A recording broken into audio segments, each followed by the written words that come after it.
Welcome back. It's day 15. You're past the 2-week mark now. That is absolutely brilliant. Now, by this point, you're probably getting into the swing of things a little bit. Your brain will have been adapting to the new sounds.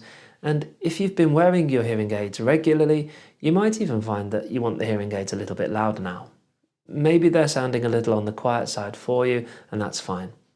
Maybe you've had your follow-up and they've been tuned up a little bit, and sometimes when this has happened, you can feel like you're back to square one as everything sounds loud and tinny again.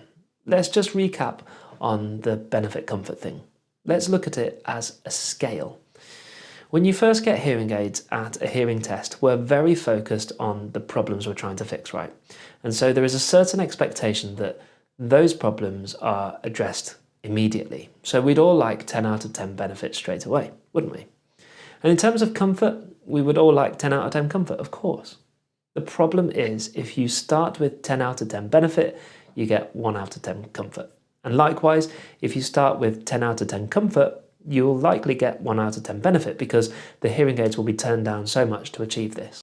So often we will start somewhere focusing on comfort, but it won't be at 10 out of 10. It'll likely be somewhere between a 6 or a 7. And then as time, and time is the big thing here, and it refers to time spent wearing the hearing aids, as time moves on, the comfort will increase. Now that's the point you bring the benefit up. And comfort goes down a little, time goes on and comfort increases and so on. But eventually you will get to a very high benefit and high comfort. It's important to recognize where you are on this scale at this stage. So have a think about it. I find it really helps with managing expectations. I promise it won't be long. You are doing amazing. Have a great day, and I'll see you back here again for day 16 tomorrow.